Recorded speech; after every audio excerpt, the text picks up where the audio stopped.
Hello everyone, welcome to యూకేపీ talk. మనందరం inter అవగానే either MPC తీసుకుంటాం, లేకపోతే బైపీసీ తీసుకుంటాం. చాలామంది ఏం చేస్తారంటే ఎంపీసీ చూస్ చేసుకుంటారు. ఎంపీసీ చూస్ చేసుకున్న తర్వాత వాళ్ళు ఇంజనీరింగ్ జాయిన్ అవుతారు. ఇంజనీరింగ్ నుంచి ఐటీ సెక్టర్లోకి ఎంటర్ అవుతారు. సో అందులో జాబ్ కొడతారు. కానీ చాలామంది ఎవరైతే బైపీసీ తీసుకుంటారో ఆ బైపీసీ తీసుకున్న దాంట్లో వాళ్ళు ఫార్మసీ అవ్వచ్చు, డెంటల్ అవ్వచ్చు, లేకపోతే డాక్టర్ అవ్వచ్చు, ఈ 5 years కోర్సెస్ చదువుతారు. చాలామంది డాక్టర్స్ కింద క్వాలిఫై అవుతారు, వాళ్ళు ప్రాక్టీస్ చేసుకుంటారు. ఎవరైతే ఈ ఫార్మసీ సంబంధించిన కోర్సెస్ సెలెక్ట్ చేసుకొని చదువుతారో వాళ్ళ తర్వాత ఫ్యూచర్ ఎలా ఉంటుంది ఏంటి అనేది చాలా మందికి చాలా డౌట్స్ ఉన్నాయన్నమాట. సో ఈ లైఫ్ సైన్సెస్ సంబంధించిన సబ్జెక్ట్స్ ఎవరైతే తీసుకొని చదువుతారో దాని తర్వాత కెరీర్ ఎలా ఉండబోతుంది, ఆ కెరియర్లో జాబ్ ఆపర్చునిటీస్ ఎలా ఉంటాయని చెప్పి మన ముందు ఒక ఎక్స్పర్ట్ కూర్చున్నారు. అతనే గుంటి ప్రతాప్ కుమార్ గారు. సో అతను ఈ క్లినికల్ రీసెర్చ్ మీద అసలు దాని ఫ్యూచర్ ఎలా ఉండబోతుంది. సరే, ఈ క్లినికల్ రీసెర్చ్ టాపిక్ మాట్లాడుకునే ముందు సో ఒకసారి మీ గురించి తెలుసుకోవాలనుకుంటున్నాం.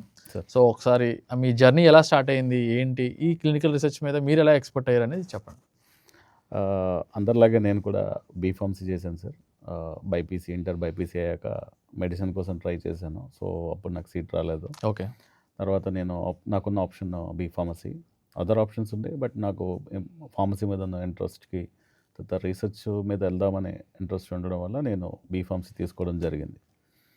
సో బీఫార్మసీ చదువుతున్నప్పుడు నేను చాలా సింపోజియమ్స్కి సెమినార్స్కి అటెండ్ అయ్యేవాడిని. ఓకే. సో అలా వెళ్తున్న క్రమంలో ఎంఎస్ఆర్ఐటీలో ఒక క్లినికల్ ట్రయల్స్ మీద ఒక సింపోజియం అనేది అప్పుడు జరిగిందనమాట 2007లో. సో దానికి నేను అటెండ్ అవ్వడం వల్ల నాకు కొంత అవగాహన వచ్చింది క్లినికల్ ట్రయల్స్ అంటే ఏంటి అనేది. తర్వాత నా గ్రాడ్యుయేషన్ పోస్ట్ గ్రాడ్యుయేషన్ కంప్లీట్ అయ్యాక సో నేను క్లినికల్ ట్రయల్స్ మీద జాబ్ ఆపర్చునిటీ కోసం సర్చ్ చేస్తున్నప్పుడు నేను అప్పుడు చేసినటువంటి ఆ సింపోజియంలో సర్టిఫికేషన్ నాకు చాలా హెల్ప్ అయింది. తర్వాత నేను క్లినికల్ ట్రయల్స్లోకి ఎంటర్ అవ్వడం అనేది జరిగింది. సో ఆ తర్వాత క్లినికల్ రీసెర్చ్లో ఆల్మోస్ట్ ఒక 8 to 10 years వర్క్ చేశాను డిఫరెంట్ ఎంఎన్సీస్లో. ఆ తర్వాత నాకు ఎందుకో బయటకు వచ్చి మనం ఎందుకో క్లినికల్ నాకు ఆంటర్ప్రినర్గా ఉండాలని చాలా ఇంట్రెస్ట్ ఉండేది. Okay. So why can't I convert my expertise into entrepreneur journey అనే ఒక థాట్తో I started my own company named Arizol solutions. Okay. So this is what my journey. So బేసిక్గా అసలు మీరు కూడా ఈ క్లినికల్ రీసెర్చ్ సంబంధించిన సబ్జెక్ట్లోకి రావడానికి అసలు దానికన్నా ముందు మీ డ్రీమ్ ఏంటి? యాజ్ యూజువల్గా లైక్ ఒక లైఫ్ సైన్సెస్ స్టూడెంట్ బైపీసీ తీసుకున్నప్పుడు మన డ్రీమ్ ఆబ్వియస్లీ డాక్టర్గా అవ్వాలని ఉంటుంది. సో నేను కూడా డాక్టర్ అవ్వాలనే నేను ట్రై చేశాను. So because of certain situations and నేను అప్పుడు ఎందుకో నాకు అటెంప్ట్కి రాలేదు. అటెంప్ట్ చేశాను సిన్సియర్గానే, బట్ నాకు సీట్ అయితే రాలేదు. ఓకే. సో అప్పుడు నేను డిసప్పాయింట్ అవ్వకుండా అదర్ ఆప్షన్స్ ఏంటనేది చూశాను. అప్పుడు ఉన్న ఆప్షన్స్లో బీఫార్మసీ, బయోటెక్నాలజీ, లేకపోతే బీఎస్సీ బయోటెక్నాలజీ, అలా కొన్ని కోర్సెస్ ఉండేవి. సో నేను ఫార్మసీ చూస్ చేసుకున్నాను. బికాస్ ఫార్మసీలో చాలా ఎక్కువ సబ్జెక్ట్ ఉంటుంది, నేర్చుకోవడానికి చాలా స్కోప్ ఉంటుంది, అలానే తర్వాత జాబ్స్ ఆపర్చునిటీస్ ఎక్కువ ఉంటాయి అనే ఆప్షన్. దానివల్ల నేను బీఫార్మసీ చూస్ చేసుకున్నాను సార్. ఓకే.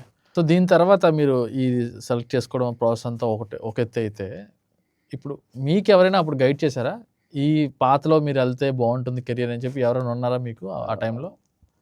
ఆ టైంలో అసలు క్లినికల్ ట్రయల్స్ అనే ఆప్షన్స్, క్లినికల్ రీసెర్చ్ అనే ఇండస్ట్రీ అనేది ఒకటి ఉంది అని చాలా తక్కువ మందికి తెలుసండి. ఈవెన్ ఫార్మా ఇండస్ట్రీలో బీఫార్మసీ చేసిన వాళ్ళకి కూడా చాలా తక్కువ మందికి తెలుసు. ప్రతి ఒక్కళ్ళు ఫార్మా ఇండస్ట్రీలో ఫార్మసీ అయినాక వాళ్ళు ఏ ఫార్ములేషన్లోకో ఎనాలిసిస్లోకో అలా వెళ్తారు, కోర్లోకి వెళ్ళిపోతారు తప్ప క్లినికల్ రీసెర్చ్ ఇండస్ట్రీ ఉన్నది అనే తెలిసిన వాళ్ళే చాలా తక్కువ. యాజ్ ఐ సెడ్, నేను ఒక సెమినార్ అటెండ్ అవ్వడం వల్ల కొంత అవగాహన వచ్చింది. ఆ తర్వాత మా ప్రిన్సిపల్ గారు, తర్వాత కొందరు లెక్చరర్స్ హెల్ప్తో వాట్ తెలుసుకున్నాను. సో ఆ తర్వాత నేను ఇంటర్వ్యూ అటెండ్ అయినప్పుడు నేను ఫస్ట్ టైం క్లినికల్ రీసెర్చ్ గురించి అంత ఎక్కువగా తెలుసుకున్నాను. ఓకే. ఆ తర్వాత ఆఫ్టర్ అటెండింగ్ ద ఇంటర్వ్యూ నాకు ఆ సింపోజియంకి వెళ్ళిన ఎక్స్పీరియన్స్ నాకు చాలా హెల్ప్ అయింది. సో డెఫినెట్గా మనం చేసిన పని ఏది వేస్ట్ అవ్వదనడానికి నాకు అదొక ఉదాహరణ లభించింది అనమాట. సో నేను అటెండ్ అయిన తర్వాత ఎప్పుడైతే ఇంటర్వ్యూకి వెళ్ళానో, ఇంటర్వ్యూలో I could cross all the questions, all the rounds cross చేసి నేను ఫైనల్ అయ్యి జాబ్ ఆపర్చునిటీ వచ్చినప్పుడు ఐ రియలైజ్డ్ ఓకే, ఈ నాలెడ్జ్ నాకు ఎక్కడి నుంచి వచ్చింది అనేది నేను ఆలోచిస్తే అప్పుడు నేను ఒక సెమినార్కి అటెండ్ అవ్వడం వల్ల నాకు వచ్చింది అనేది నాకు తెలిసింది. ఇప్పుడున్నంత టెక్నాలజీ అప్పుడు లేదు. అంటే యూట్యూబ్ కానీ లేదా అదర్ సోర్సెస్ కానీ. అవును. సో నాకు స్వయంగానే తెలుసుకున్నాను. కొంత లెక్చరర్స్ మా ప్రిన్సిపల్ గారు అప్పుడు ఉదయ్ శంకర్ సార్ అని ఆయన హెల్ప్ చేయడం అనేది జరిగింది. ఓకే. సో ఈ కంపెనీ ఆరెజల్ అనే కంపెనీ ఎప్పుడు స్థాపించారు? నేను 2018లో స్టార్ట్ చేశాను సార్ ఆరిజల్ సొల్యూషన్స్ అని. దీనికి ముఖ్య కారణం యాజ్ ఐ సెడ్ చాలామంది students after completing their graduation లేదా పోస్ట్ గ్రాడ్యుయేషన్ తర్వాత ఏ ఆపర్చునిటీస్ ఉన్నాయి అనేది జనరల్గా చూసుకుంటారు. కానీ అసలు క్లినికల్ రీసెర్చ్ ఇండస్ట్రీ అనేది ఒకటి ఉందని చాలామందికి తెలియదు. సో చాలామంది రెగ్యులర్ పాత్లోకి వెళ్ళిపోయి ఆపర్చునిటీ సరిగ్గా లేక సెటిల్మెంట్ చాలా లేట్ అయిపోయి చాలా ఇబ్బంది పడుతున్నారు.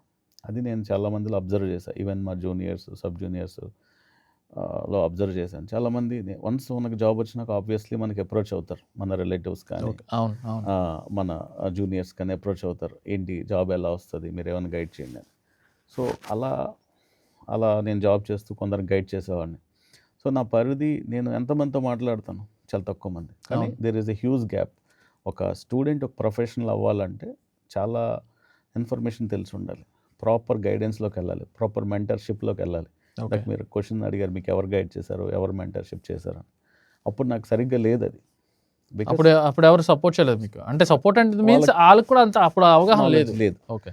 ఎప్పుడైతే నాకు ఈ గ్యాప్ ఉంది అని అబ్జర్వ్ చేశానో, so why don't we start an organization to fill this gap అని స్టార్ట్ చేశాను. సో అప్పుడు ఆరిజల్ సొల్యూషన్స్ 2008లో స్టార్ట్ చేసాం. Then we started counselling the students, especially life sciences students. చాలామంది nursing, dental, Ayurvedic, life sciences సంబంధించిన చాలా even MBBS students చాలామంది కూడా వాళ్ళ క్లినికల్ పాత్లోకి వెళ్లకుండా క్లినికల్ రీసెర్చ్ ఇండస్ట్రీలోకి చాలామంది వచ్చారు. సో ఈ గ్యాప్ను అబ్జర్వ్ చేసి అప్పుడు క్లినికల్ రీసెర్చ్లో మంచి పొటెన్షియల్ ఉంది and we can fill the gap, మనం మంచి సర్వీస్ ఇవ్వగలం, స్టూడెంట్స్ కూడా ప్రాపర్ గైడ్ చేయగలం అనే థాట్తో ఆరిజల్ సొల్యూషన్స్ అని clinical research trainings and projects company start చేయడం జరిగింది. ప్రతాప్ గారు, ఈ ఆరెజల్ సొల్యూషన్స్ కోసం చెప్పారు. సో ఇది స్టార్ట్ చేసేటప్పుడు ఎనీ స్టార్టప్కి కొన్ని హెకప్స్ ఉంటాయి. సో ఎలాంటి ఛాలెంజెస్ మీరు ఫేస్ చేశారు ఈ స్టార్ట్ చేసేటప్పుడు కొంచెం నాకు ఎక్స్ప్లెయిన్ చేస్తారా? తప్పకుండా. ఎనీ స్టార్టప్ డెఫినెట్గా మీరు చెప్పినట్టు చాలా ఛాలెంజెస్ ఉంటాయి, చాలా హికప్స్ ఉంటాయి. Entrepreneur journey is not an easy thing. అవును. ఖచ్చితంగా మనం దాని మీద కొంత రీసెర్చ్ చేసే మనం స్టార్ట్ చేయాలి. సో నేను ప్రాపర్గా జాబ్ క్విట్ చేసే ముందు ఒక 1 year ముందు నుంచి కూడా ప్రాపర్గా. ఓకే. ముందు మీరు జాబ్ చేసేవారు? యా. ఓకే. 8 years నేను 8 years జాబ్ చేశారు. సో దాని మీద ఫుల్ ఎక్స్పీరియన్స్ తెచ్చుకున్న తర్వాతే ఆరెజల్ సొల్యూషన్స్ అనే కంపెనీని స్థాపించారు. చేశాను. ఓ వెరీ గుడ్. ఓకే. సో నేను ఒక కంపెనీని స్టార్ట్ చేశాను. అంటే నేను వర్క్ స్టార్ట్ చేసే ముందు ప్రాపర్గా వర్క్ చేసి రీసెర్చ్ చేశాను. నేను జాబ్ క్విట్ చేయకముందు మనం ఎలా స్టార్ట్ చేయాలి, ఏంటి మన ఫినాన్షియల్ రిసోర్సెస్ ఏంటి, నాకున్న రిసోర్సెస్కి నేను ఎన్నాళ్ళు సస్టైన్ చేయగలను అనే ఒక రీసెర్చ్ అయితే చేశాను సార్. కానీ యాజ్ యూ సెడ్ ఖచ్చితంగా మనకి హీకప్స్ వస్తాయి, ప్రాబ్లమ్స్ వస్తాయి. చాలా ఛాలెంజెస్ ఫేస్ చేశాను, ప్రాజెక్ట్స్ వచ్చేవి కాదు. అంటే నేను ఒక 8 years వర్క్ చేయడం వల్ల నాకు చాలా పరిచయాలు, మా సీనియర్స్, ఫ్రెండ్స్, వాళ్ళు డిఫరెంట్ కంపెనీస్కి వెళ్ళడం, వాళ్ళు డిఫరెంట్ పొజిషన్స్లో ఉండడం వల్ల ప్రాజెక్ట్స్ రావడం ఒక ఎత్తు. తర్వాత ప్రాపర్గా స్టూడెంట్స్ ఫస్ట్ బిలీవబిలిటీ ఉండేది కాదు. అసలు మనం ఎందుకు కోర్స్ చేయాలి, బయటకు వెళ్తే జాబ్ వచ్చేస్తుంది. మీరు స్టూడెంట్స్ కోసం చెప్పే ముందు నాకు ఒక చిన్న యాడ్ ఆన్ క్వశ్చన్ యాడ్ చేస్తాను.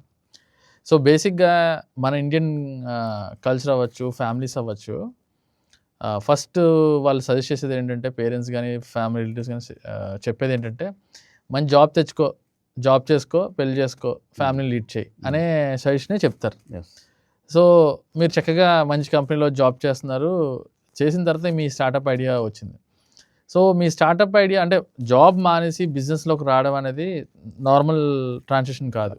అది సొసైటీలో చాలామంది బోల్డ్ డౌట్స్, బోల్డ్ వాళ్ళ అవమానాలు, ఏది పడితే అది మాడతారు. సో అలాంటివి ఏమైనా మీ ఇంట్లోంచి కానీ, మీ ఇంట్లో చెప్తే ఎలా రియాక్ట్ అయ్యారు, అలాగే బయట ఫ్రెండ్స్ ఎలా రియాక్ట్ అయ్యారు, ఇంకెవరైనా మిమ్మల్ని అంటే నెగిటివ్గా పుష్ చేశారా, ఇలాంటి ఎక్స్పీరియన్స్ ఏమంటే షేర్ చేయండి. ఖచ్చితంగా సార్, జాబ్ నుంచి ఎంటర్‌ప్రెన్యూర్ జర్నీ అనేది ఖచ్చితంగా ఇది గ్రేట్ ట్రాన్సాక్షన్. అంత ఈజీ కూడా కాదు. ఫ్యామిలీ నుంచి అయితే నా చాలా సపోర్ట్ ఉండిందండి డెఫినెట్గా. Friends they use to believe me, అంటే నా నా మేబీ నా లైఫ్ స్టైలు, నేను మాట్లాడే విధానం, నేను ఏదన్నా ఒక విషయాన్ని చూసే విధానం, నా పర్సెప్షన్ చూసి అబ్జర్వ్ చేసి నేను మంచి ఆంటర్‌ప్రెన్యూర్ అవుతాననే బిలీవబిలిటీ నా ఫ్రెండ్స్‌కి ఎక్కువ ఉండేది నాకన్నా యాక్చువల్‌గా ఓకే. చెప్పాలంటే. Okay. Nice. In a way నా ఫ్రెండ్సే నాకు కొంచెం పుష్ చేశారు. ఓకే.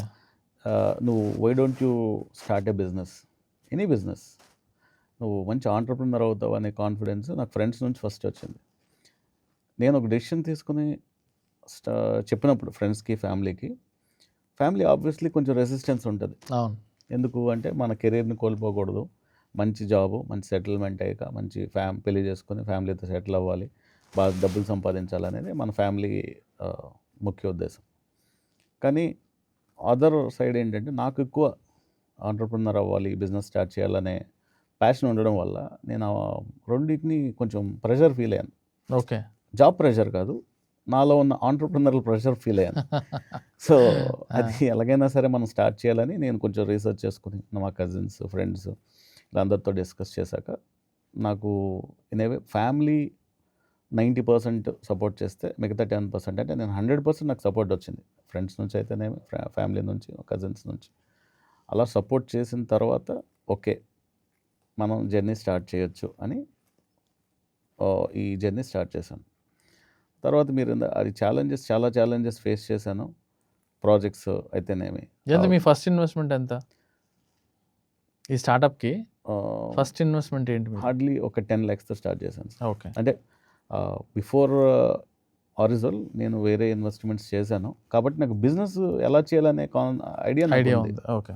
సో ఈ కాన్సెప్ట్ని మనం దీన్ని ప్రాపర్ బిజినెస్ మోడల్లోకి ఎలా తీసుకెళ్ళాలనే దానికి కొంచెం రీసెర్చ్ చేసుకొని వర్కౌట్ చేశాను. ఓకే. సో డెఫినెట్గా రెసిస్టెన్స్ ఉండింది, బట్ అందరు సపోర్ట్తోనే నేను సక్సెస్ఫుల్గా నా బిజినెస్ని స్టార్ట్ చేయగలిగాను. ఎవరైనా నెగిటివ్గా పుష్ చేశారా? అంటే ఎందుకు మనకి ఆబ్వియస్లీ తలనొప్పి, ఎందుకు ఈ బిజినెస్లో, ఎందుకు మనకి ఎప్పుడు డబ్బులు వస్తుందో తెలీదు, లేకపోతే శాలరీ అదే జాబ్ అయితే శాలరీ ఆన్ టైమ్ మనకి మంత్ అండ్ అవగానే పడిపోతుంది అని ఇలాంటివైనా ఉన్నాయా? డెఫినెట్గా ఉన్నాయండి, పేర్లు చెప్పను. పేర్లు చెప్పద్దు, మరి ఎక్స్పీరియన్స్ షేర్ చేయండి. ఉన్నాయండి. ఎందుకు నీ మంచి బిజినెస్, మంచి జాబ్ వదిలేసుకొని బిజినెస్లోకి ఎందుకు, దానివల్ల నువ్వు రేపు పొద్దున్న ఇబ్బంది పడతావేమో, ఇది నీకు మంచి శాలరీ వస్తుంది, హ్యాపీగా సెటిల్ అయిపోవచ్చు అని చుట్టుపక్కల ఉన్న వాళ్ళు కొంతమంది అన్నారు. ఒక 10% పీపుల్ నాకు అలా చెప్పారు. ఇప్పుడు నేను వైజాగ్లో ఈ బిజినెస్ స్టార్ట్ చేసి కొంత జర్నీ అయ్యాక ఏదైనా అవసరం ఉంటే నాకు కాల్ చేస్తారనమాట వాళ్ళు. అలా నాకు రిక్వైర్మెంట్ ఉంది, నీ ఫ్రెండ్స్లో ఎవరైనా ఉన్నారని. అంటే బికాస్ ఆఫ్ ఆంటర్‌ప్రెన్యూరల్ జర్నీ వల్లే ఇది సాధ్యమైంది. అది ఈజీ కాదు. అలానే జాబు తక్కువ నేను అన్ను. ఖచ్చితంగా జాబ్ చేయడం వల్ల ఉండే అడ్వాంటేజెస్ ఉన్నాయి. కానీ మనకి ఇన్హెరెంట్గా లోపల ఒక ప్యాషన్ ఉన్నప్పుడు డెఫినెట్గా దాని మీద మనం వర్కౌట్ చేస్తాం. ఇన్ ఏ వే వాళ్ళకి నేను ఎప్పుడైతే ఆ హెల్ప్ చేయగలిగానో అప్పుడు ఐఎమ్ సాటిస్ఫైడ్. ఓకే, నాకు ఎవరైతే ఇలా అంటే దేర్ ఇంటెన్షన్ నెగిటివ్గా కాదు, నేను ఎక్కడ ఏదైనా రాంగ్ వేలోకి వెళ్ళి నా కెరీర్ని కోల్పోతాననే జాగ్రత్త ఖచ్చితంగా. అవును. కానీ మనకు అది నెగిటివ్గా కనిపిస్తుంది. అదేలేండి. అవును. అవును. ఎస్. సో వాళ్ళు ఏంటంటే ఓకే కాషన్ చేద్దాం, ఎస్, ఏమోనా తప్పు జరిగితే మళ్ళీ బాధపడతాడు కదా అని వాళ్ళ ఉద్దేశం వాళ్ళది. ఖచ్చితంగా. అంటే ఇంటెన్షనల్గా చాలా మంది ఎవరు చేయరు. ఎస్. సో కొంతమంది అలాగా ఉండిపోతారు. Okay, fine. ఇంతవరకు మీరు మీ పర్సనల్ జర్నీని షేర్ చేశారు. ఈ ప్రొఫెషనల్ లైఫ్లోకి వస్తేప్పటికి ఈ క్లినికల్ రీసెర్చ్ అనే వర్డ్ టర్మినాలజీ చాలా అంటే స్పైసీగా ఉంది. So what is clinical research? అసలు మా ప్రేక్షకులకి క్లినికల్ రీసెర్చ్ అంటే ఏంటి అనేది సింపుల్ వర్డ్స్లో చెప్పండి. సింపుల్గా చెప్పాలంటే మనం యూస్ చేసే ఏ మెడిసిన్ అయినా మనం ఫార్మసీకి వెళ్ళి లేదా ఒక డాక్టర్ దగ్గరికి వెళ్ళి డాక్టర్ ప్రిస్క్రైబ్ చేసిన తర్వాత మనం తీసుకునే ఏ మెడిసిన్ అయినా సరే ఫస్ట్ యానిమల్స్ మీద టెస్ట్ చేసి తర్వాత హ్యూమన్స్ మీద ప్రాపర్గా టెస్టులు జరిగాకే అది దాని రిజల్ట్స్ ఫ్రూట్ఫుల్గా వచ్చిన తర్వాతే మార్కెట్లోకి రిలీజ్ అవుతుంది. సో దీనిలో 4 phases ఉంటాయి. సో ఈ మార్కెట్లోకి రిలీజ్ అయిన తర్వాత మాత్రమే మనం సేఫ్ అని, ఆ డ్రగ్ సేఫ్ అని మనం బిలీవ్ చేసుకొని మనం తీసుకుంటాం. సో ఈ మధ్యలో జరిగే హ్యూమన్స్ మీద జరిగే రీసెర్చ్నే హ్యూమన్ క్లినికల్ ట్రయల్స్ అని, క్లినికల్ రీసెర్చ్ అని అంటారు. ఓకే. సో దీంట్లో యాజ్ ఐ సెడ్ 4 phases ఉంటాయి. Phase 1, Phase 2, Phase 3 and Phase 4. Phase 4. Okay. So Phase 4ని పోస్ట్ మార్కెటింగ్ సర్వేలెన్స్, అంటే ఆల్రెడీ డ్రగ్ మార్కెట్లోకి వచ్చిన తర్వాత కూడా కొంత దాని మీద సర్వేలెన్స్ అనేది ఉంటుంది. Okay. So there are certain drugs, కొన్ని మెడిసిన్స్ మార్కెట్లోకి వచ్చిన తర్వాత కూడా అవి ప్రాపర్గా ఏదైనా అడ్వర్స్ ఈవెంట్స్ రావడం లేదా safety issues, human safety issues రావడం వల్ల కంప్లీట్గా విత్డ్రా అయిన డ్రగ్స్ కూడా ఉన్నాయి.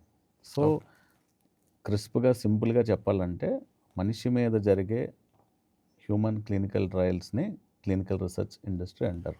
సో ప్రతాప్ గారు, ఈ క్లినికల్ రీసెర్చ్ ఇండస్ట్రీకి ఎవరెవరు ఎలిజిబుల్ అవుతారు? ఈ క్లినికల్ రీసెర్చ్ ఇండస్ట్రీలో ఎంటర్ అవ్వాలనుకున్నారు ఎవరెవరు ఎలిజిబుల్ అవుతారు?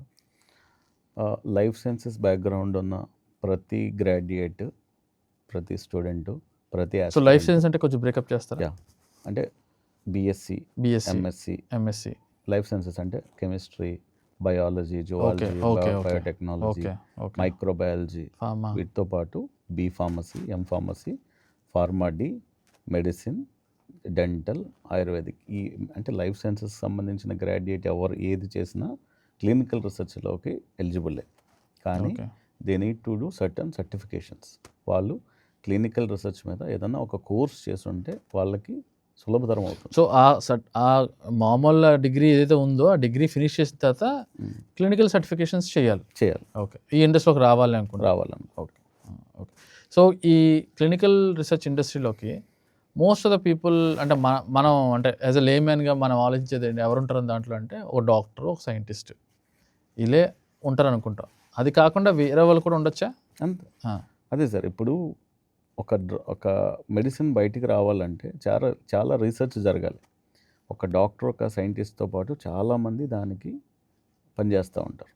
ఇప్పుడు క్లినికల్ ట్రయల్స్ జరిగినప్పుడు చాలా డేటా అనేది జనరేట్ అవుతుంది. ఆ డేటాని ప్రాసెస్ చేయాలన్నా, ఆ డేటా క్లీన్ చేయాలన్నా, ఆ డేటాని స్టోర్ చేయాలన్నా, ఆ డేటాని ఒక రిపోర్ట్గా చేసి రెగ్యులేటరీ అథారిటీస్కి పంపించాలన్నా సరే ఈ క్లినికల్ రీసెర్చ్ ఇండస్ట్రీలో ఉన్న ప్రొఫెషనల్సే చేస్తారు. ఓకే. సో ఖచ్చితంగా మనం చూసేది కాదు, వెనకాల చాలా ఇండస్ట్రీ అనేది ఉంది, చాలామందికి ఆపర్చునిటీస్ ఉన్నాయి. సో ప్రతాప్ గారు, ఈ ఇండస్ట్రీలోకి ఎంటర్ అవ్వాలంటే ఆఫ్టర్ డిగ్రీ ఏదైతే మీరు చెప్పిన డిగ్రీస్ ఏవైతే ఉన్నాయో, సో ఆ డిగ్రీ అయిపోయిన తర్వాత ఎలాంటి సర్టిఫికేషన్స్ చేస్తే ఇది అంటే జాబ్ సీకింగ్ పనికి వస్తాయి? సార్, క్లినికల్ రీసెర్చ్ ఇండస్ట్రీ అనేది it's a vast industry.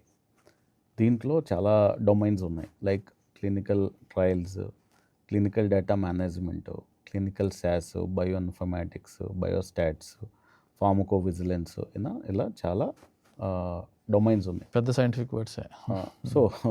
So ఏంటంటే దీంట్లో ఏ కోర్స్ అయినా చేయొచ్చు. సో ఫస్ట్ ఏంటంటే ఎనీ లైఫ్ సైన్స్ స్టూడెంట్స్ ఎవరైనా ప్రొఫెషనల్స్ దగ్గరికి వెళ్ళి ప్రాపర్గా కౌన్సిలింగ్ తీసుకొని వాళ్ళకి ఇంట్రెస్ట్ అయిన సబ్జెక్ట్ ఏంటో వాళ్ళు ఐడెంటిఫై చేసి ఆ పర్టికులర్ సబ్జెక్ట్లో ప్రాపర్గా కోర్స్ కానీ సర్టిఫికేషన్ కోర్స్ కానీ చేసినట్టయితే వాళ్ళకి ఇండస్ట్రీకి వెళ్ళడం అనేది జరుగుతుంది. ఇందాక మీకు చెప్పినట్టు ఒక స్టూడెంట్ ఇండస్ట్రీలోకి వెళ్ళడం అంటే చాలా టఫ్ అండి. ఎందుకు, ఇండస్ట్రీ ఎలా ఎక్స్పెక్ట్ చేస్తుంది, they want a professionals.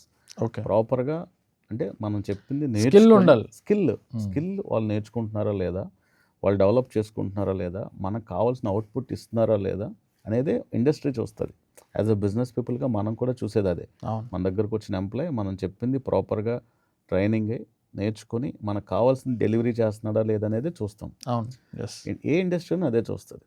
So ఒక స్టూడెంట్కి, ఒక ప్రొఫెషనల్కి డిఫరెన్స్ ఏంటంటే ప్రాపర్గా అర్థం అవ్వాలి సబ్జెక్ట్, అండ్ ఇండస్ట్రీలో ఎలా బిహేవ్ చేయాలో తెలుసుకోవాలి, ఆ ప్రోస్ కాన్స్ తెలుసుకోవాలి. అంటే ఈ నేర్చుకోవడం వల్ల అడ్వాంటేజ్ ఏంటి, నేర్చుకోకపోవడం వల్ల ఉన్న డిసడ్వాంటేజ్ అనేది తెలుసుకోవాలి. సో దానికే మాలాంటి ఆర్గనైజేషన్స్ ఏం చేస్తాయంటే ఒక స్టూడెంట్ రాగానే ఏ కోర్స్ ఇంట్రెస్ట్, దాంతోపాటు వాళ్ళ CV ప్రిపేర్ చేయడం, వాళ్ళ బాడీ లాంగ్వేజ్, అప్రోచ్, ఓకే, మొత్తం everything. Okay, we turn student into a professional. Okay. So అలా చేయడం వల్ల ఇండస్ట్రీ కూడా ఇలాంటి క్యాండిడేట్స్ని ప్రిఫర్ చేస్తారు. సో ఇంటర్వ్యూ రెడీ చేస్తారు మీరు మొత్తం అంతా, ప్రాపర్గా జాబ్కి రెడీ చేస్తాం. జాబ్ రెడీ చేస్తారు. Okay, fine. ఇప్పుడు మీ సర్టిఫికేషన్స్ గురించి చెప్పారు కదండి.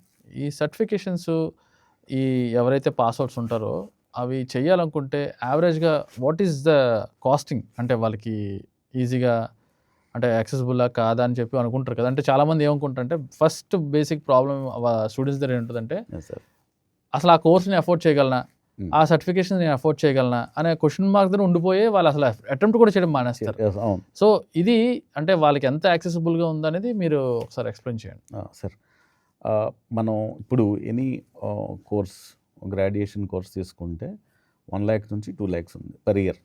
సో యావరేజ్గా ఒక 4 year డిగ్రీ కంప్లీట్ చేయాలంటే 4 to 8 lakhs ఖర్చు అవుతుంది. దాంట్లో 1/10 కూడా అవ్వదు ఇక్కడ. ఓకే. సో హార్డ్లీ 30,000-40,000లో they become a very good professional based on the course. Okay. Course okay. ఒక కోర్స్కి 25,000 అవ్వచ్చు, ఇంకో కోర్స్ 40,000 డిపెండ్స్ వాళ్ళు చూస్ చేసుకునే కోర్సు. కొందరు 2-3 కోర్సెస్ కూడా కొందరు చూస్ చేసుకుంటారు. Okay. Okay. Maybe knowledge sake కోసం అవ్వచ్చు, లేదా 2 కోర్స్ నేర్చుకోవడం వల్ల నాకు ఆపర్చునిటీ ఛాన్సెస్ పెరుగుతాయని కూడా అనుకోవచ్చు. ఓకే. సో చెప్పాలంటే 30,000-40,000లో కోర్స్ అనేది నేర్చుకోవచ్చు. దానికన్నా ముందు నేనేమంటానంటే అపార్ట్ ఫ్రమ్ మనీ, ఇప్పుడు అందరికీ అఫోర్డబిలిటీ ఉంది కానీ భయం ఉంది డెఫినెట్గా. కానీ అప్రోచ్ ఉండాలి, నేర్చుకునే ఇంట్రెస్ట్ ప్యాషన్ ఉంటే ఆ కెరీర్లోకి వెళ్ళాలని ఇంట్రెస్ట్ ఉండాలి, నేర్చుకునే ఉద్దేశం ఉండి దాని మీద ఎఫర్ట్స్ పెడితే it is easy. Okay. Okay. So ఇప్పుడు చెప్తున్న ఈ ఏవైతే ఈ క్లినికల్ రీసెర్చ్ అవ్వచ్చు, లేకపోతే ఈ కోర్సెస్ అవ్వచ్చు, ఇది only life sciences students and ఫార్మాకే అప్లై అవుతుందా, లేదా అసలు సంబంధం లేని కూడా ఈ సర్టిఫికేషన్ చేయొచ్చా? కానీ ఇండియాలో వరకు లైఫ్ సైన్సెస్ స్టూడెంట్స్ మాత్రమే ప్రిఫర్ చేస్తారు. అబ్రాడ్ అదర్ దాన్ ఇండియా కొన్ని కంట్రీస్లో ఈవెన్ దో మ్యాథమెటికల్ బ్యాక్గ్రౌండ్ ఉన్నా కూడా ఈ కోర్సెస్ చేయొచ్చు. ఓకే. కానీ ఇండియాలో ఎందుకు అంటే మనకి టెర్మినాలజీ తెలియాలి. ఇప్పుడు లైఫ్ సైన్సెస్ 4 years చేస్తే చాలా టెర్మినాలజీ తెలుస్తుంది. అవును. ఇప్పుడు ఒక బీటెక్ స్టూడెంట్కి ఇంత టెర్మినాలజీ తెలియదు. వాళ్ళు నేర్చుకోలేరనో వాళ్ళు ఇన్కేపబుల్ అనో కాదు, వాళ్ళు నేర్చుకునే టెర్మినాలజీస్ కొంత అవగాహన, సబ్జెక్ట్ మీద అవగాహన ఉంటుంది కాబట్టి వాళ్ళకి ఈజీగా అర్థమవుతుంది. రేపు ఇండస్ట్రీలోకి వెళ్ళిన తర్వాత కూడా వాళ్ళ జాబ్ని ప్రాపర్గా చేయగలరు. ఓకే. దానికోసం. ఓకే. సో మీరు ఇప్పుడు టర్మినాలజీ అనే వర్డ్ యూస్ చేశారు కాబట్టి నాకు జనరల్ డౌట్ ఒకటి వచ్చింది. అది ఎప్పటి నుంచి అనుకుంటున్నాను, అది మీరు ఆ సబ్జెక్ట్ ఎక్స్పర్ట్ కాబట్టి మిమ్మల్ని అడుగుతున్నాను సార్. సో ఏదైనా మెడికల్ స్టోర్, ఫర్ ఎగ్జాంపుల్ ఏదో ఒక మెడికల్ స్టోర్కి వెళ్ళాను నేను. మెడికల్ స్టోర్కి వెళ్ళిన తర్వాత డాక్టర్ ప్రిస్క్రైబ్ చేసిన షీట్ని చూపించగానే ఆ పేరు చదివి టప్పని అక్కడున్న థౌజండ్స్ ఆఫ్ బాక్సెస్లోకి వెళ్ళి ఆ ట్యాబ్లెట్ టప్పని తీసేస్తారు. సో ఎలా అలా గుర్తుపెట్టుకుంటారో ఆ వర్డ్ని, అంటే ఆ టర్మినాలజీ వర్డ్స్ని ఎలాగ వాళ్ళు ఐడెంటిఫై చేస్తారు, ఈ ట్యాబ్లెట్ దీనికి, ఈ ట్యాబ్లెట్ దానికి అని చెప్పి. అంటే జస్ట్ నాకు ఎప్పుడు డౌట్, ఎంత ఈజీగా టప్పని ఆ స్ట్రిప్ తీసి ఇచ్చేస్తారో అనేది నాకు ఏంటి, అంటే ఎలా వీళ్ళు ప్రాక్టీస్ చేస్తారు. ఒకళ్ళు కొత్త స్టూడెంట్ అనుకో, వాడు ఎలా ప్రాక్టీస్ చేస్తాడు దీన్ని, ఏ ట్యాబ్లెట్ ఎలా ఇస్తున్నాడు ఏంటి అనేది నాకు ఎప్పుడు డౌట్ ఉంటుంది. ఇప్పటికీ డౌట్ ఉంది. మెడికల్ షాప్కి వెళ్ళినప్పుడు ఫస్ట్ నా డౌట్ అదే, ఎలా తీసిస్తున్నాడు కరెక్ట్గా అని చెప్పాను. ఓకే. యాక్చువల్గా ఫనీ వేలో చెప్పాలంటే అందుకే 4 year కోర్స్ చేయాలంట. సో అలా కరెక్ట్గా వర్డ్స్ నేర్చుకోవడం కోసం అయితే కోర్స్ చేయాలి. డిప్లొమా కోర్స్ ఉంటుంది ఫార్మసీ స్టూడెంట్స్కి. సో ఏదైనా కనీసం 2 years చదవాలి, లేదా 4 years చదవాలి, అదొక ఆస్పెక్ట్. అదర్వైజ్ చెప్పాలంటే యూజువల్గా ప్రిస్క్రిప్షన్ చూసిన వెంటనే ఏజ్, డెమోగ్రఫిక్స్, వాళ్ళకున్న అబ్జర్వేషన్స్ బట్టి ఫార్మసిస్ట్కి అర్థమవుతుంది పలాంటి డిసీజ్ అయ్యి ఉండొచ్చు అని. ఓకే. అండ్ ప్రతి మెడిసిన్కి దాని యొక్క సైంటిఫిక్ నేమ్తో పాటు బ్రాండ్ నేమ్ ఉంటుంది. ఫర్ ఎగ్జాంపుల్ పారాసిటమాల్ అనేది దాని యొక్క సైంటిఫిక్ నేమ్, పారాసిప్, డోలో 650, ఇలా బ్రాండ్ నేమ్స్ ఉంటాయి. Brand names. Okay. So based on the disease observations వాళ్ళు ఐడెంటిఫై చేస్తారు. ఓకే. అండ్ దాని యొక్క డోసేజ్ని బట్టి కూడా ఐడెంటిఫై చేస్తారు. నైస్. ఓకే, ఇప్పుడు క్లారిఫై అయింది. సో ప్రతాప్ గారు, ఈ క్లినికల్ రీసెర్చ్ మీద అంటే గ్లోబల్గా మొత్తం అంతా చాలా ఎక్కువ మెడిసిన్ మీద ఎక్కువ రీసెర్చ్ చేస్తున్నారు. మన ఇండియా పరిస్థితి ఏంటి, ఎక్కడున్నాం మనం కూడా ఈ ఫస్ట్ కంట్రీస్ ఏవైతే ఉన్నాయో వాళ్ళతో మనం పోటీ పడుతున్నామా, లేదా మనం ఇంకా వెనక్కున్నామా? అసలు క్లినికల్ రీసెర్చ్ ఎంతవరకు ఉంది ఇండియాలో పరిస్థితి చెప్పండి. క్లినికల్ రీసెర్చ్ ఇండస్ట్రీ విషయానికి వస్తే India is one of the top most countries to conduct clinical trials. Okay. మన ఇండియాలో కండక్ట్ చేస్తున్నారు. ఓకే. మిగతా అంటే మీ మధ్యలో అంటే బేసిక్గా ఇండియా R&D మీద ఫోకస్ చేయదని చెప్పి ఎప్పటి నుంచో ఒక అపోహ ఉంది. అంటే R&D ఇన్ ద సెన్స్ అది మెడిసిన్ అవ్వచ్చు, ఇంకేదైనా అవ్వచ్చు. సో R&D మనం నిజంగా మన ఇండియాలో చేస్తున్నామా అని నా డౌట్. అది చాలా రీసెర్చ్ జరుగుతుంది సార్. ప్రతి కంపెనీ కూడా మ్యానుఫ్యాక్చరర్ ఎవరైతే ఉన్నారో ఖచ్చితంగా రీసెర్చ్ అండ్ డెవలప్మెంట్ కొంత బడ్జెట్ అలోకేట్ చేస్తారు. ఓకే. అంటే very big players. Clinical research ఇండస్ట్రీకి విషయానికి వస్తే ఇండియాలో వరల్డ్లో one of the top most country India. Top కంట్రీస్లో క్లినికల్ రీసెర్చ్ సంబంధించి ఓకే, టాప్ 10 కంట్రీస్లో ఇండియా వెరీ గుడ్, ఉంటుంది. That's good Yeah. News. Second thing, చాలా బయట కంట్రీస్, అదర్ కంట్రీస్లో ఉన్న ఫార్మాస్యూటికల్ మ్యానుఫ్యాక్చరర్స్ లేదా రీసెర్చ్ చేసిన వాళ్ళు కూడా ఇండియాలోనే ట్రయల్స్ చేయడానికి ట్రై చేస్తారు. కారణం, ఇండియాలో ఉన్న అబండెన్సీ ఆఫ్ హ్యూమన్ రిసోర్సెస్, చాలా ఎక్కువ హ్యూమన్ రిసోర్సెస్ ఉండడం. 2, డైవర్సిఫికేషన్ ఆఫ్ పాపులేషన్.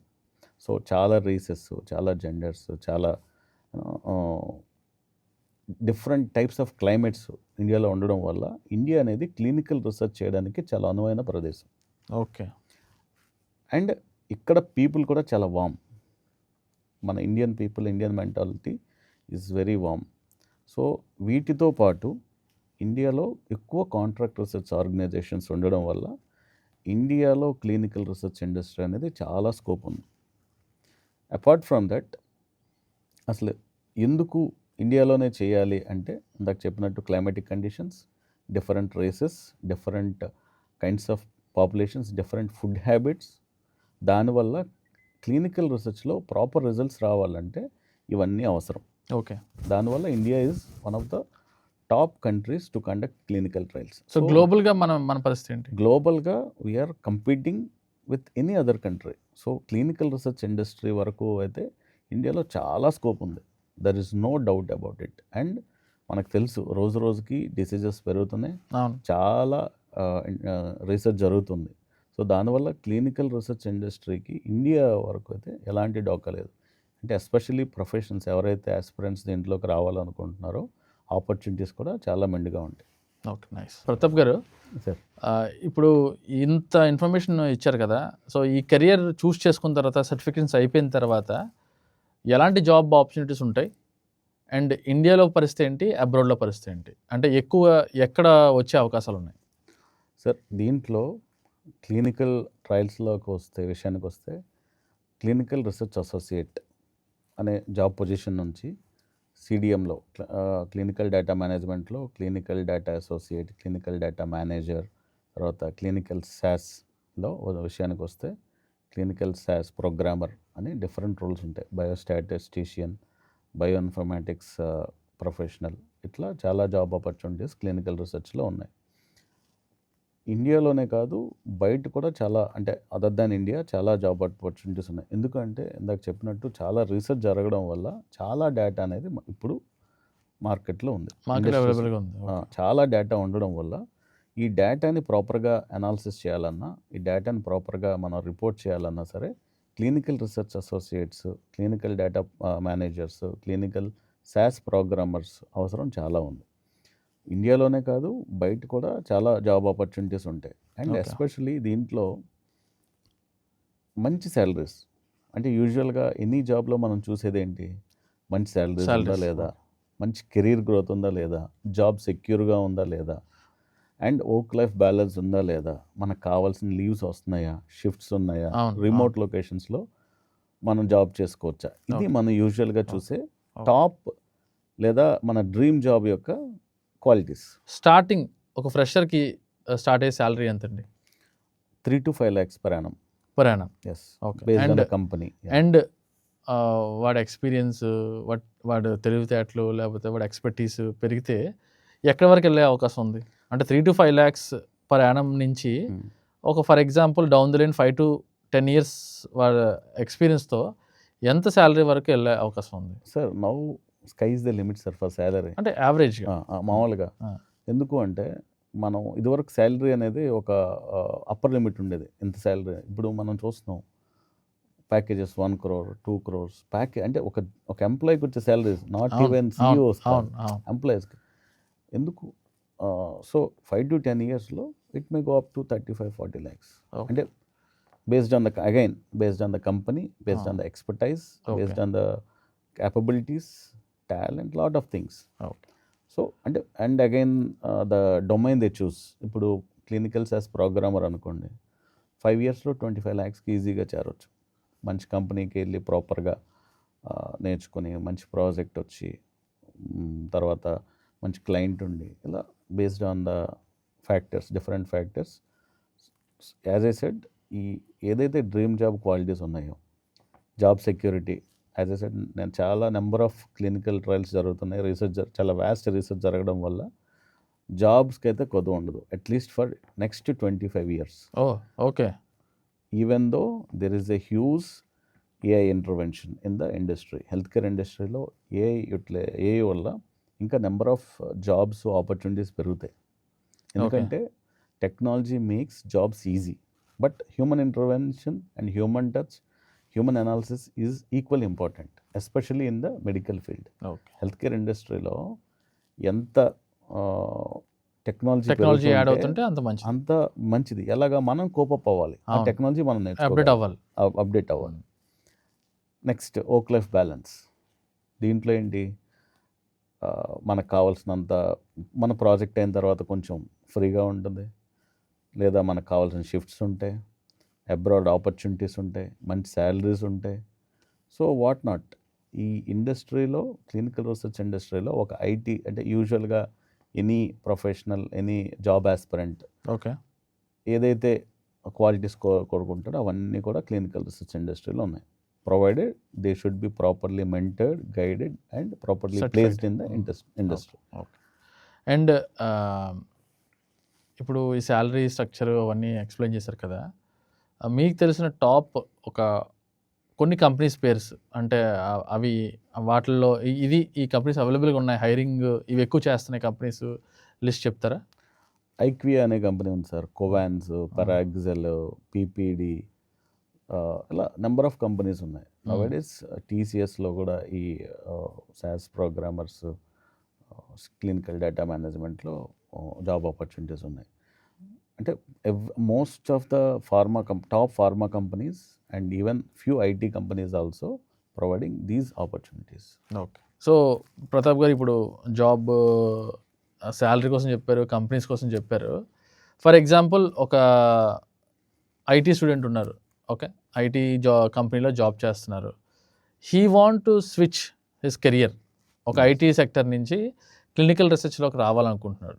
సో అది పాసిబులా, లేకపోతే పాసిబుల్ అయితే ఏం చేస్తే అవుతుంది? అంటే ఏదైనా లైఫ్ సైన్సెస్ బ్యాక్గ్రౌండ్ ఉన్న వాళ్ళకి ఇది possible sir. Okay, licences mandatory. Okay. So career switch అనేది ఈ లైసెన్సెస్ స్టూడెంట్స్లోనే, ఫర్ ఎగ్జాంపుల్ ఇండస్ట్రీస్ ఫార్మాలో ఉండి, లేకపోతే దాంట్లో ఉండి ఇందులోకి రావచ్చు, క్లినికల్ రావచ్చు. సో బయట సెక్టర్ నుంచి రావడం కావాలి. ఐటీ అనేది చాలా రేర్, అంటే బయట జరుగుతుంది, లైక్ అబ్రాడ్లో వాళ్ళకి ప్రొఫెషనల్స్ రిక్వైర్మెంట్ ఉండి వీళ్ళు కూడా ప్రాపర్గా సర్టిఫికేషన్ కోర్సెస్ చేసి, if they are equipped with knowledge and certification, they might consider. But in India mostly life sciences background స్టూడెంట్స్ని ఆస్పిరెంట్స్ మాత్రమే తీసుకుంటారు. అండ్ కెరీర్ స్విచ్ కూడా ఫస్ట్ 3-4 yearsలో మాత్రమే పాసిబుల్ అవుతుంది. ఆఫ్టర్ 10 years, ఆఫ్టర్ 15 yearsలో కెరీర్ స్విచ్ అంటే very difficult process. Okay. So యూజువల్గా కెరీర్ స్విచ్ అనేది అదర్ ఇండస్ట్రీస్ లైక్ ఇప్పుడు ప్రొడక్షను, ఫార్ములేషను, అనాలిసిస్, వీటిల్లో నుంచి క్లినికల్ రీసెర్చ్ ఇండస్ట్రీలోకి రావచ్చు. కానీ ఫస్ట్ 4 yearsలో వస్తే కొంత కన్సిడర్ చేసే అవకాశం ఉంటుంది. ఏదైనప్పటికీ ప్రాపర్గా వాళ్ళ సర్టిఫికేషన్ కోర్సెస్ చేయాలి, నాలెడ్జబుల్గా ఉండాలి, అండ్ క్విక్ లెర్నర్స్ అయి ఉండాలి. And their approach proper channel approach అయినట్టయితే డెఫినెట్గా this is possible. And there are few students ఒక 2-3 years టీచింగ్ ఫీల్డ్లో ఉండి మంచి జాబ్స్ చేసిన స్టూడెంట్స్ మా దగ్గర ఉన్నారు. అదర్ ఫీల్డ్స్లో R&Dలోన లేదా QAలోన ఉండి, QCలో ఉండి క్లినికల్ రీసెర్చ్లోకి ప్రాపర్ ట్రైనింగ్ తీసుకొని సర్టిఫికేషన్ చేసి ప్రాపర్గా నాలెడ్జ్తో ఎక్విప్ అయ్యి ఇంటర్వ్యూస్ క్రాక్ చేసిన వాళ్ళు ఉన్నారు. Okay, that is what. Okay. So మొత్తం కెరీర్ అన్నీ కవర్ చేశారు. సో ఇంతవరకు మీ దగ్గర ఎంతమంది స్టూడెంట్స్ ట్రైన్ అయ్యారు, అక్కడెక్కడ ప్లేస్ అయ్యారు? Just information. లాస్ట్ 7 years ప్లస్లో ఆల్మోస్ట్ 1,500 స్టూడెంట్స్ మా దగ్గర ట్రైన్ అయ్యారు. And they are placed in different industries. That's a good number. Yeah, both in India and abroad. We have also abroad students. మా దగ్గర online courses కూడా ఉన్నాయి కాబట్టి online trainings. Online training కూడా online trainings అంటే before COVID we use to conduct offline trainings only. అప్పటికి మాకు అంత టెక్నాలజీ లేదు అండ్ అంత అవగాహన కూడా లేదు. బయట స్టూడెంట్స్ కూడా మనం ట్రైనప్ చేసేయాలనే ఇంట్రెస్ట్, అవగాహన కూడా లేదు. కోవిడ్ తర్వాత ఏమైందంటే మాకు అబ్రాడ్ స్టూడెంట్స్ ఎక్కువయ్యారు యాక్చువల్గా. సో తర్వాత స్లోగా now we conduct the classes only online.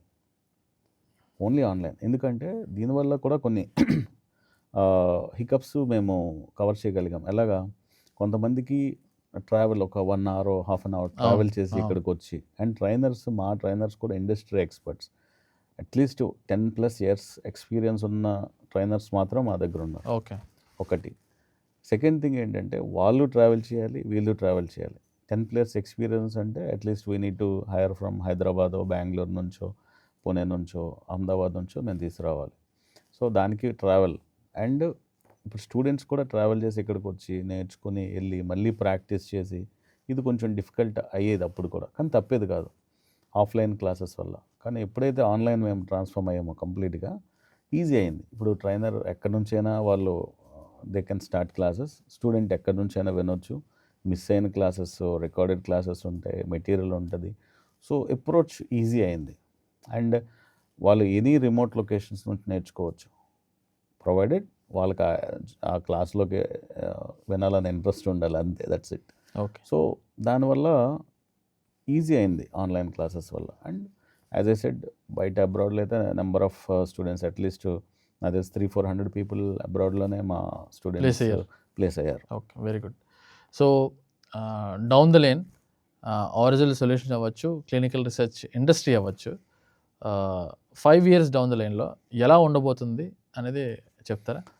Sir, because of this huge technological advancements, especially AI, machine learning, all these things, మనం next clinical research industry will be the top notch industry. చాలామందికి అవగాహన లేకపోవడం వల్ల ఈ ఇండస్ట్రీకి రావట్లేదు, and చాలామంది professionals దీంట్లో రిక్వైర్మెంట్ ఉంది.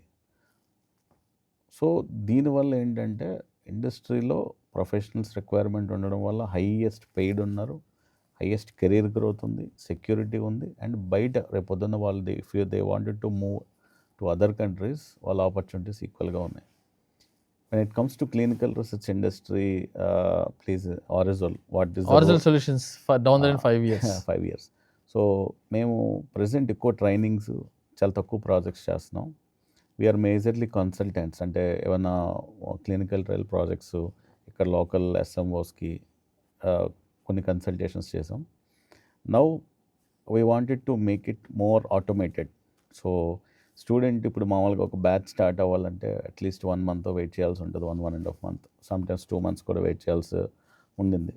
ఇప్పుడు కొంచెం ఏ ఇంటర్వెన్షన్ వల్ల we wanted to make it more accessible to students, అంటే యాజ్ అండ్ వెన్ వాళ్ళకి ఎప్పుడు కావాలంటే అప్పుడు క్లాసెస్ యాక్సెసిబిలిటీ అయ్యేలాగా అదొక ప్లాన్ ఉండింది. అండ్ క్లినికల్ రీసెర్చ్ ఇండస్ట్రీ వరకు వస్తే we wanted to have better consultations, ఇంకా పెద్ద ప్రాజెక్ట్స్ కన్సల్ట్ చేసి, టిల్ నౌ ఎక్కువ ట్రైనింగ్స్ మీదను, మేబీ ఇన్ ఫ్యూచర్లో మేము కన్సల్టేషను, ప్రాజెక్ట్ ఎగ్జిక్యూషన్ వరకు కూడా వెళ్ళే ఛాన్సెస్ ఉంది, మా ప్లాన్ ఉంది అనమాట, vision. Yeah, okay, nice, very good. So ఎవరైతే లైఫ్ సైన్సెస్ సబ్జెక్ట్ చదువుతున్నారో, పాస్ అవుట్స్ ఉన్నారో, వాళ్ళందరికీ మీరు ఇచ్చే మెసేజ్ ఏంటి? సో లైఫ్ సైన్సెస్ బ్యాక్గ్రౌండ్లోకి బై చాయిస్ వచ్చినా, బై ఛాన్స్ వచ్చినా, ఒకటి ఏంటంటే దాని మీద ఉన్న ఆపర్చునిటీస్ ఏంటి అనేది ఫస్ట్ మనం తెలుసుకోవాలి. At least they need to approach few experts. మా ఆర్గనైజేషన్ అనే కాదు, they can approach anybody. Approach అయిన తర్వాత they need to observe the opportunities ఏమేమి ఉన్నాయి, వాళ్ళకి రియల్ ప్యాషన్ ఏంటి. కొందరికి కొన్ని ఇంట్రెస్ట్ ఉంటాయి, మేబీ ఆంటర్ప్రినర్ అవ్వాలని ఉండొచ్చు, అండ్ దీనిలో కూడా ఆంటర్ప్రినర్గా చాలా ఆపర్చునిటీస్ ఉన్నాయి if they really wanted to do. And ఈ డొమైన్లో క్లినికల్ రీసెర్చ్ అసోసియేట్గా ఉంటారా, క్లినికల్ డేటా మేనేజర్గా ఉంటారా, ఒక సాస్ ప్రోగ్రామర్ అవుతారా, బయోస్టాటిస్టిషియన్ అవుతారా, బయోఇన్ఫర్మాటిక్స్ నేర్చుకుంటారా అనే ఇంట్రెస్ట్ని వాళ్ళు ప్రాపర్గా తెలుసుకున్న తర్వాత ఏదైతే ఇంట్రెస్ట్ ఉందో దాని మీద వర్కౌట్ చేయాలి. ఖచ్చితంగా ఒక కోర్స్ చేసి, సర్టిఫికేషన్ కోర్స్ చేసి, దానికి రిలవెంట్ ఇండస్ట్రీలో కానీ వాళ్ళు అప్రోచ్ అయినట్టయితే మంచి కెరీర్ ఉంటుంది, నో డౌట్.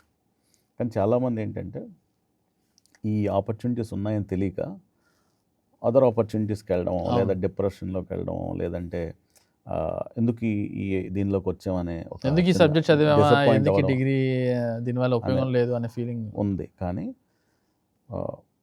ఖచ్చితంగా ఈ ఈ ప్రొఫెషనల్ ఇవన్నీ కూడా ప్రొఫెషనల్ కోర్సెసే. ఈ ప్రొఫెషనల్ కోర్సెస్ చదివిన ఎవరైనా సరే ప్రాపర్గా గైడెన్స్ తీసుకుని సబ్జెక్ట్ మ్యాటర్ ఎక్స్పర్ట్ని కలిసి ప్రాపర్గా కౌన్సిలింగ్ తీసుకొని ముందుకెళ్ళినట్టయితే ఖచ్చితంగా మంచి ఆపర్చునిటీస్ ఉన్నాయి, మంచి శాలరీస్ ఉంటాయి, మంచి గ్రోత్ ఉంటుంది. అండ్ అబ్రాడ్ ఆపర్చునిటీస్, ఎవరైతే అబ్రాడ్కి మూవ్ అవ్వాలనుకుంటున్నారో వాళ్ళకు కూడా లాట్ ఆఫ్ ఆపర్చునిటీస్ ఉంటాయి. సో ఒక డ్రీమ్ జాబ్కి కావాల్సినటువంటి అన్ని క్వాలిటీస్ ఈ జాబ్లో క్లినికల్ రీసెర్చ్లో ఉన్నాయి. కాబట్టి my suggestion are advice to any clinical life sciences students is better మీరు ఫైనల్ ఇయర్లో ఉన్నప్పుడే ప్రాపర్గా గైడెన్స్ తీసుకొని రీసెర్చ్ చేయండి, వీడియోస్ చూడండి, ఈ కోర్సెస్కి ఉన్న పొటెన్షియల్ ఏంటో తెలుసుకోండి.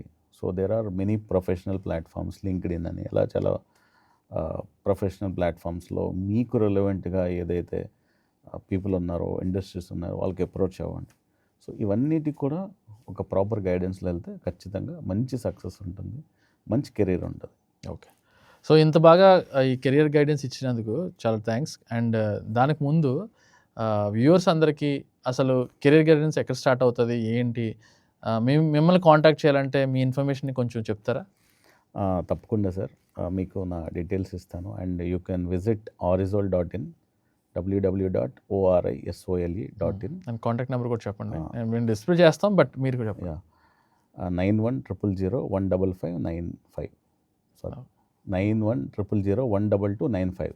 Okay, fine. ప్రతాప్ గారు, క్లినికల్ రీసెర్చ్ అనే కొత్త సబ్జెక్ట్ నాకు తెలియదు, అంటే చాలామంది తక్కువ మంది తెలుసు ఆ వర్డ్ టెర్మినాలజీ అనేది. అంటే కెరియర్ దీంట్లో కూడా ఉంది, దీంట్లో కూడా మంచి ప్యాకేజ్ని మనం క్రాక్ చేయొచ్చు అనే ఇన్ఫర్మేషన్ని చాలా చక్కగా వ్యూవర్స్ అందరికీ ఎక్స్ప్లెయిన్ చేశారు. ఎవరైతే లైఫ్ సైన్స్ స్టూడెంట్స్ ఉంటారో వాళ్ళందరికీ ఈ ఇన్ఫర్మేషన్ అనేది వెరీ వాల్యుబుల్ థింగ్. మీరు కూడా ఈ లైఫ్ సైన్సెస్ ఏవైతే కోర్సెస్ మీరు అయిపోయిన తర్వాత మంచి కెరియర్, మంచి జాబ్, మంచి ప్యాకేజ్ కావాలనుకుంటే డెఫినెట్గా నేను కింద డిస్క్రిప్షన్ డీటెయిల్స్ అన్నీ ఇస్తున్నాను అతనివి. So you can directly contact him. ఒకసారి మీరు కెరియర్ గైడెన్స్ తీసుకోండి. కెరియర్ గైడెన్స్ అయిపోయిన తర్వాత అప్పుడు మీ పాత్ ఎట్టి జర్నీ మీరు చేద్దాం అనుకుంటున్నారని మీ ఫ్యామిలీ మెంబర్స్తో డిస్కస్ చేసి ముందుకెళ్తే బాగుంటుంది అనుకుంటున్నాను. ఎందుకు ఇది చెప్తున్నానంటే ఇప్పుడున్న జనరేషన్లో ఏఐ అండ్ ఎంఎల్ చెప్పినట్టు అది ఎంత ఫాస్ట్గా డెవలప్ అవుతుందో దానికి ఈ క్లినికల్ రీసెర్చ్ కూడా అంతే ఇంపార్టెంట్. దీనికి లైఫ్ అయితే చాలా ఎక్కువ కెరియర్ లైఫ్ అయితే ఎక్కువ ఉందని ఎక్స్పర్ట్ చెప్పినట్టు నేను కూడా మీకు చెప్తున్నాను. So with all this, Pratap గారు, thank you so much for coming to our show and giving all this information. It's my pleasure. Thank you so much. Bye. So viewers చూశారు కదా అబౌట్ క్లినికల్ రీసెర్చ్. ఇలాంటి videos మీకు కావాలనుకుంటే please subscribe, share and like. Thank you.